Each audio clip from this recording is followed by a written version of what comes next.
Bismillahirrahmanirrahim. Assalamualaikum warahmatullahi wabarakatuh. Welcome back to my YouTube channel again. Hari ini aku mau sharing tentang pengalaman aku pernah menggunakan jasa, gak tau ya ini namanya calo atau bukan, kayak jasa untuk perbaikan akte, tapi bukan kayak langsung datang ke pemerintah gitu, gak sih, tapi ini ke orang yang dekat rumah lah. Simak videonya ya.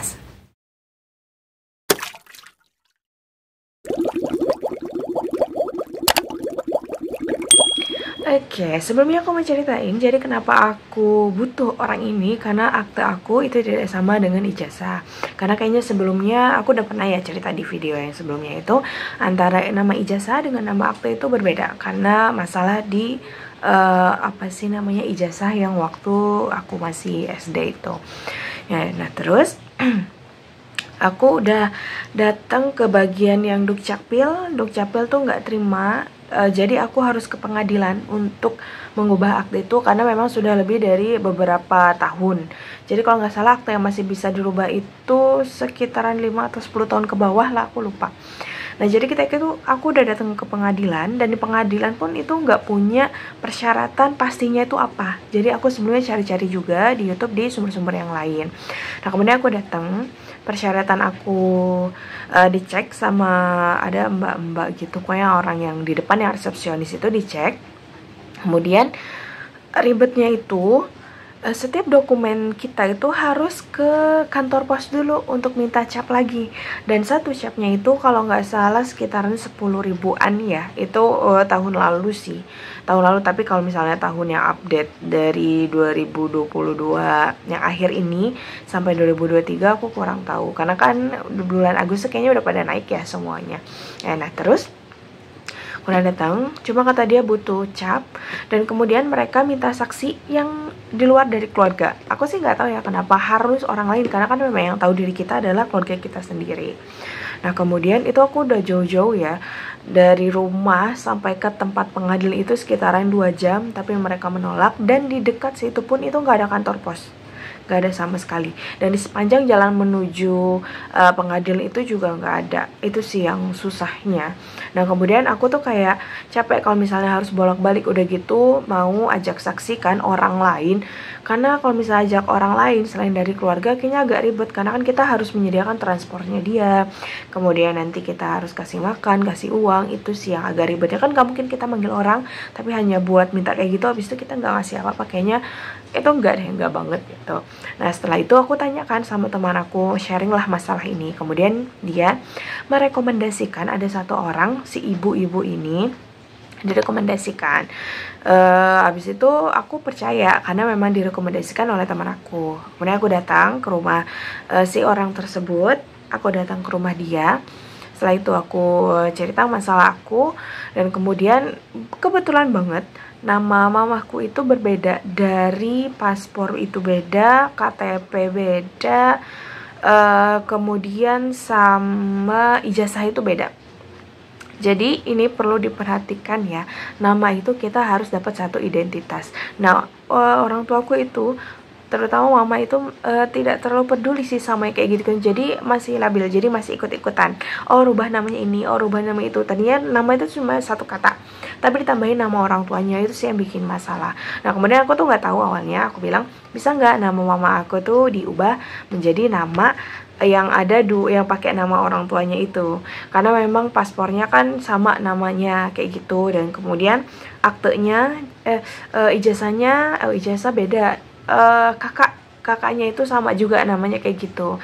Nah kemudian si orang tersebut menyanggupilah. Nah ketika menyanggupi, aku bayar 250.000.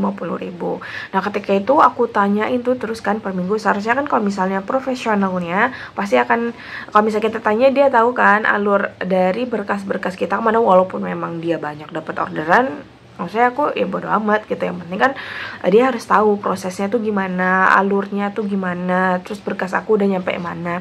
Nah kemudian dia tuh alasannya, iya orangnya lagi pulang kampung, iya orangnya lagi sakit, iya sistemnya lagi error, pokoknya ada aja gitu kan. Aku masih kayak husnuzon, oh iya mungkin bener, tapi kayaknya lama kelamaan gak make sense nih. Aku tanyain berkas aku, dia nggak tahu. Nah kemungkinan seuzonnya aku, mungkin dia memang bener calonnya ya, jadi dia minta sama orang lain dan orang lain itu baru yang langsung ke bagian pemerintahannya itu, kayaknya sih gitu. Nah setelah itu aku ke imigrasi karena kan ada urusan paspor. Kemudian aku menanyakan berkas yang mama aku, karena mama aku kan namanya berbeda ya, namanya beda-beda lah. Nah kemudian dari imigrasi itu bilang nama mama aku harus disamakan dengan paspor yang lama, nggak bisa diubah. Karena kenapa ada nama orang tuanya, waktu itu mama tuh pernah umroh, karena dia cuma satu kata, maka yang di Arab itu butuh 2 sampai dengan 3 suku kata, maka ditambahkanlah nama orang tuanya. Nah kemudian aku konfirmasi tuh ke dia, konfirmasi, Bu, nama orang tua saya jangan mengikuti yang ada di kakak ya Bu, kalau mengikuti paspor bisa nggak gitu kan. Kemudian aku ngomong lah panjang lebar alasannya. Udah harus kata dia, oh gitu ya, udah saya bilangin dulu, saya konfirmasi, pokoknya saya cek gitulah intinya. Nah ketika itu aku nanyain kan beberapa hari kemudian, gimana Bu, itu udah sebulan kayaknya, gimana Bu masalah akta saya apakah sudah selesai. Kemudian dia kasih tuh PDF-nya. Nah kemudian pas ada kucing. Nah ketika itu pas aku cek, itu namanya tetap mengikuti yang ada di kakak nama yang 3 syllable itu. Kemudian aku protes dong, saya aku panjang kali lebar itu dengan bahasa yang baik loh. Itu tuh dia nelpon dan dia tuh langsung darting. Maksudnya aku kayak, aku orang berpendidikan, aku mencoba untuk tidak menyakiti, mencoba untuk pakai bahasa yang bagus banget gitu, yang baku banget, nggak baku yang memerintah, nggak, tapi bahasa yang benar-benar bagus, bahasa yang berusaha untuk tidak menyakiti. Tapi mungkin kayak gimana ya, kalau misalnya dia merasa salah, padahal kata-kata kita itu nggak nyalahin, tapi dia pasti akan merasa kalau dia itu salah gitu. Nah akhirnya dia marah-marah lah. Saya itu kalau misalnya kerja ya gitu, seharusnya kan jatuhnya aku yang harus marah dong, karena aku udah bayar mahal-mahal tapi nggak benar, udah gitu nunggu lama, aku buang-buang uang dong.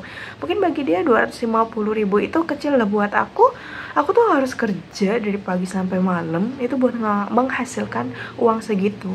Kan dia dengan enaknya tinggal minta aja dong. Habis itu pokoknya dia marah, saya tuh kerja bla bla bla. Aku kayak sabar, aku nggak sama dia, karena yang aku baca dari psikologi kalau misalnya orang yang marah-marah kayak itu berarti otaknya tuh kosong. Nah sementara kayak kita otak yang berisi, kita harus jaga mulutnya kita. Udah, terus aku langsung tembak. Jadi gimana Bu intinya? Ya udah kalau gitu ubah aja digituin. Jadi dia minta ubah kakak sama ubah KTP, itu dia minta 500 juta. Kemudian oh gitu Bu, jadi saya harus bayar lagi nih akte saya gitu kan, karena harus pengajuan ulang. Kata dia, gak usah bayar digituin, kata dia. Gak usah bayar kalau misalnya masih dalam waktu seminggu gitu kan, kata dia. Habis itu aku ngomong tuh sama orang tuaku, dan orang tuaku berusaha untuk ngurusin di kelurahan sendiri. Dan itu tuh kayak ngubah kakak, KTP mama aku sama KTP adik aku, itu tuh nggak ditarifin sama orang pemerintahannya itu, karena emang dia mau ngebantu. Ini datang langsung ya, datang langsung. Kemudian kayak rasa ucapan terima kasih kan, bapak nanya tuh kira-kira saya harus bayar berapa gitu. Terus kata orang itu, terserah bapak aja, yang penting saya sama teman-teman saya ada uang gitu, maksudnya ada uang rokok gitu kan. Disitu bapak ngasih lah tuh 200. Nah ketimbang dari dia, kakak sama KTP minta 500 juta, itu nggak make sense. Berarti kan kayak apa nih, pasti ada sesuatu kan. Nah setelah itu aku datanglah ke dia, Bu ini datanya udah gitu. Terus kata dia, telat digituin, orangnya udah pulang kampung, waktu itu lagi mau lebaran.